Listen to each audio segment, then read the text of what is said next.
ಈಗ ಇದು ಈ ಕಡೆ ನಾಗವಾರದಿಂದ ಹಿಡಿದು ಬನ್ನೇರುಘಟ್ಟ ರಸ್ತೆಯಲ್ಲಿ ಕಾಳೆನಾಗರವರೆಗೆ ಇರ್ತಕ್ಕಂಥ ಲೈನು. ಇದರಲ್ಲಿ ಅಂಡರ್ಗ್ರೌಂಡು ಇದೆ, ಎಬೋವ್ ಗ್ರೌಂಡು ಕೂಡ ಇದೆ. ಸೊ ಅಂಡರ್ಗ್ರೌಂಡ್ ರೀಚಲ್ಲಿ ಸುಮಾರು 13.5 ಕಿಲೋಮೀಟರ್ ಬರುತ್ತೆ. ರೋಡ್ ಮೇಲ್ಗಡೆ ಎಲಿವೇಟೆಡ್ ಪೋರ್ಷನಲ್ಲಿ 7.5 ಕಿಲೋಮೀಟ್ರ್ ಬರುತ್ತೆ. ಇಷ್ಟು ಸೇರಿದರೆ ಇದು ಪಿಂಕ್ ಲೈನ್ ಆಗುತ್ತೆ. ಒಟ್ಟು 21 ಕಿಲೋಮೀಟರ್ ಉದ್ದದ ಮಾರ್ಗ ಪಿಂಕ್ ಲೈನ್ ಇದು. ಫೇಸ್ ಟೂನ ಅಂತಿಮ ಕಾಮಗಾರಿ ಇದು ನಡೀತಾ ಇದೆ. ಈಗ ಇದರಲ್ಲಿ 2 ಪೋರ್ಷನ್ ಇದೆ. ಎಲಿವೇಟೆಡ್ ಪೋರ್ಷನ್ನು ನಾವು ಕಾಳೆನಗರದಿಂದ ಹಿಡಿದು ನಮ್ಮ ತಾವರೆಕೆರೆ ಆ ಸ್ಟ್ರೆಚ್ಚು ಎಲಿವೇಟೆಡ್ ಪೋರ್ಷನ್ ಇರುವಂಥದ್ದನ್ನು ನಾನು ಹಿಂದೆನೇ ಹೇಳಿದ್ದೆ. ಅದನ್ನು ಆಗಸ್ಟ್ ಅಷ್ಟೊತ್ತಿಗೆ ನಾವು ರೆಡಿ ಮಾಡ್ತೇವೆ ಅಂತ. ಈಗ ಆಗಸ್ಟ್ ಎಂಡಿಗೆ ಅದು ರೆಡಿ ಇದೆ. ಅದು 7.5 ಕಿಲೋಮೀಟರ್ ಎಲಿವೇಟೆಡ್ ಪೋರ್ಷನ್ನು ಈಗ ರೆಡಿ ಇದೆ. ಇನ್ನು ಫೈನಲ್ ಒಂದು ರೈಲ್ವೇಸ್ ಅವರಿಂದ ಸರ್ಟಿಫಿಕೇಟ್ ಬರಬೇಕು. ಅದು ಬಹುಶಃ ಇನ್ನೊಂದು ವಾರ 10 ದಿನದಲ್ಲಿ ಬಂದುಬಿಟ್ರೆ ಅಲ್ಲಿಗೆ ಅದು ಎಲ್ಲ ರಿಕ್ವೈರ್ಮೆಂಟ್ಸು ಫುಲ್ಫಿಲ್ ಆಗುತ್ತೆ. ಯಾವುದು 7.5 ಕಿಲೋಮೀಟರ್ ಎಲಿವೇಟೆಡ್ ಪೋರ್ಷನ್ನನ್ನು ಈಗ ಆಗಸ್ಟ್ ಎಂಡಿಗೆ ಸೆಪ್ಟೆಂಬರಲ್ಲಿ ಅದನ್ನು ನಾವು ಉದ್ಘಾಟನೆ ಮಾಡಲಿಕ್ಕೆ ತಯಾರಾಗಿರುವ ಹಂತಕ್ಕೆ ಬಂದಿದೆ. ಇದಕ್ಕೆ ನಾನು ಆಗಸ್ಟ್ 15 ಡೇಟ್ ಕೊಟ್ಟಿದ್ದೆ. ಅದಕ್ಕೊಂದು 15 ದಿನ ತಡ ಆದರೂ ಕೂಡ ಆ ಡೇಟು ಆಸುಪಾಸಿನಲ್ಲೇ ಈಗ ಎಲಿವೇಟೆಡ್ ಪೋರ್ಷನ್ನು ಪಿಂಕ್ ಲೈನಲ್ಲಿ ಕಾರ್ಯಾರಂಭಕ್ಕೆ ತಯಾರಾಗಿದೆ.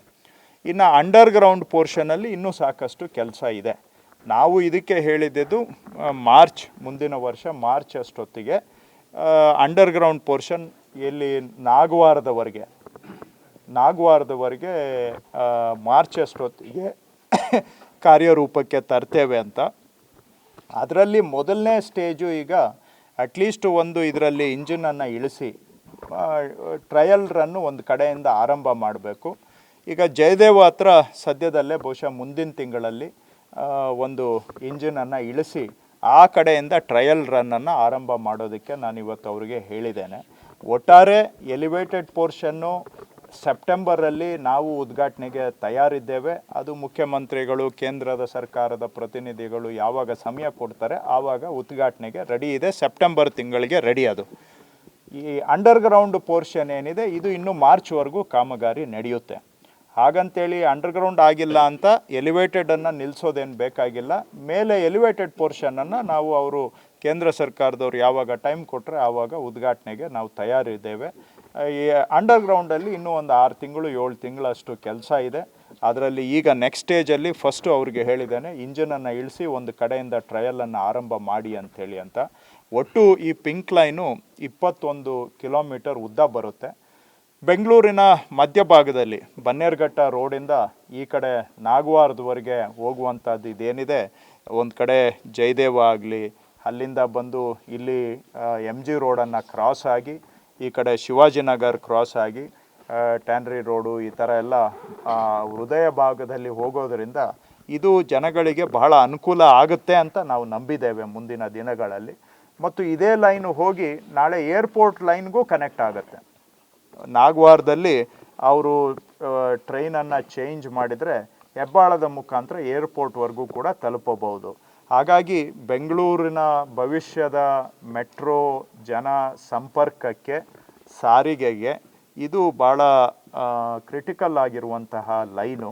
ಸೊ ಇದನ್ನು ಆದಷ್ಟು ಉದ್ಘಾಟನೆ ಶೀಘ್ರವಾಗಿ ಆಗಬೇಕು ಅನ್ನೋದು ನಮ್ಮ ಇಚ್ಛೆ. ಒಟ್ಟು 12,000 ಕೋಟಿ ರೂಪಾಯಿಯಷ್ಟು ಇದಕ್ಕೆ ಖರ್ಚು ಆಗ್ತಾ ಇದೆ. ಎಲ್ಲ ಹಣವನ್ನು ಸರ್ಕಾರ ಒದಗಿಸ್ಕೊಟ್ಟಿದೆ. ಯಾವುದೇ ಹಣ ಒದಗಿಸೋದ್ರಲ್ಲಿ ಟೈಮ್ ಟು ಟೈಮ್ ನಾವು ಹಣವನ್ನು ಇದಕ್ಕೆ ಒದಗಿಸ್ಕೊಟ್ಟಿದ್ದೇವೆ. ಮೂಲ ಗುರಿ ಏನಿತ್ತು, ಯಾವ ಸಮಯಕ್ಕೆ ಓಪನ್ ಆಗಬೇಕು ಅಂತ, ಅದರಿಂದ ಮೂಲ ಅಂದರೆ ಟೆಂಡರ್ ಕೊಟ್ಟಾಗ ಮಧ್ಯದಲ್ಲಿ ಕೋವಿಡ್ ಬಂದು ಅದು ಇದು ಕಾರಣಗಳಿಂದ 1-1.5 ವರ್ಷ ಅಷ್ಟು ಡಿಲೇ ಆಗಿದೆ. ಆದರೂ ಕೂಡ ಈಗ ಮತ್ತೆ ಡಿಲೇ ಆಗದೆ ಒಂದು ಪೋರ್ಷನನ್ನು ಈ ವರ್ಷ ಸೆಪ್ಟೆಂಬರು ಅಲ್ಲಿ ಓಪನ್ ಮಾಡಬೇಕು. ಇನ್ನು ಉಳಿದಿದ್ದ ಪೋರ್ಷನನ್ನು ಅಂಡರ್ಗ್ರೌಂಡ್ ಪೋರ್ಷನನ್ನು ಮಾರ್ಚ್ಗೆ ಓಪನ್ ಮಾಡಬೇಕು. ಈ ಗುರಿಯನ್ನು ನಾನು ನಮ್ಮ ಅಧಿಕಾರಿಗಳಿಗೆ ಕೊಟ್ಟಿದ್ದೇನೆ. ಕೆಲವು ಸವಾಲುಗಳ ನಡುವೆನೂ ಕೂಡ ಅವರು ಕೆಲಸ ಮಾಡಿದ್ದಾರೆ. ಕೆಲವು ಅನಿರೀಕ್ಷಿತ ಸವಾಲುಗಳು ಈ ಸಾಲನ್ನು ಮಾಡುವಾಗ ಅವ್ರನ್ನ ಎದುರಿಸಿದ್ದಾರೆ. ಆದರೂ ಕೂಡ ಎಲ್ಲದರ ನಡುವೆ ಕೆಲಸ ಈಗ ಅಂತಿಮ ಹಂತಕ್ಕೆ ಬಂದಿದೆ. ಸೊ ಮೆಟ್ರೋವರಿಗೆ ನಾನು ಧನ್ಯವಾದ ಹೇಳ್ತೇನೆ. ಬಟ್ ಆದಷ್ಟು ಇದು ಜನಗಳಿಗೆ ನಾವು ಸಮರ್ಪಣೆ ಮಾಡಿದಾಗ ಮಾತ್ರ ಕೆಲಸ ಸಾರ್ಥಕ ಆಗುತ್ತೆ.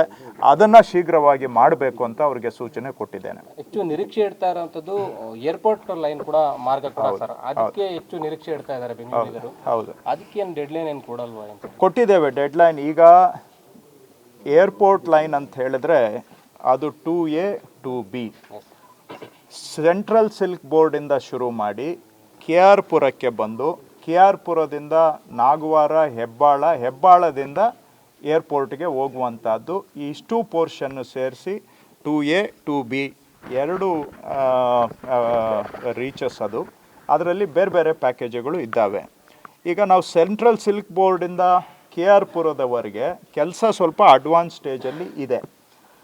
ಅದು KR ಪುರದಿಂದ ಇಬ್ಲೂರು ಸ್ಟೇಷನ್ ಏನಿದೆ ಅದಕ್ಕೆ ಅಕ್ಟೋಬರಲ್ಲಿ ಇಂಜಿನನ್ನು ಬಿಟ್ಟು ಟ್ರಯಲ್ ರನ್ ಆರಂಭ ಮಾಡಬೇಕು ಅಂತ ನಾನು ಅವ್ರಿಗೆ ಈಗಾಗಲೇ ನನ್ನ ಸೂಚನೆಯನ್ನು ಕೊಟ್ಟಿದ್ದೇನೆ. ಅವರು ಅಕ್ಟೋಬರಲ್ಲಿ ಟ್ರಯಲ್ ರನ್ನನ್ನು ಆರಂಭ ಮಾಡೋದಕ್ಕೆ ಎಲ್ಲ ತಯಾರಿಯನ್ನು ಮೆಟ್ರೋ ಅವರು ಮಾಡ್ಕೊಳ್ತಾ ಇದ್ದಾರೆ.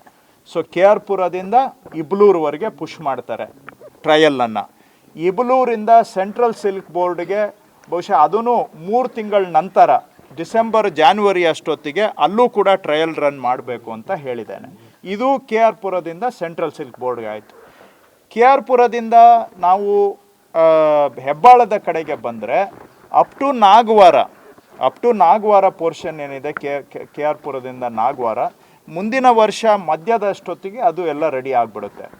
2027 ಮಧ್ಯಭಾಗದಿಂದ ಹೆಬ್ಬಾಳದವರೆಗೆ ಸ್ವಲ್ಪ ಸಮಸ್ಯೆಗಳು ಇದ್ದಾವೆ. ಅಲ್ಲಿ ವರ್ಕೇ ತುಂಬ ಕಾಂಪ್ಲಿಕೇಟೆಡ್ ಇದೆ.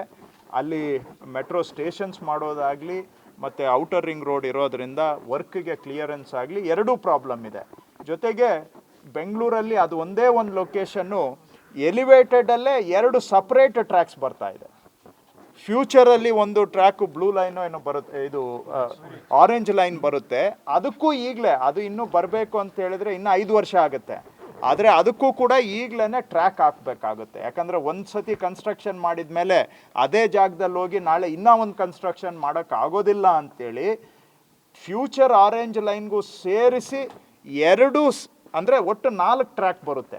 4 ಟ್ರ್ಯಾಕ್ ಬರುತ್ತೆ ಕೆಂಪಾಪುರದಿಂದ ಹೆಬ್ಬಾಳದವರೆಗೆ. ಮರ್ಜು ಆಗುತ್ತೆ, ಅಲ್ಲಿಂದ ಸ್ಪ್ಲಿಟ್ಟು ಆಗುತ್ತೆ. ನೀವು ಹೇಳ್ದಂಗೆ ಇಂಟರ್ಚೇಂಜು ಮಾಡ್ಕೋಬೋದು ಅಲ್ಲಿ.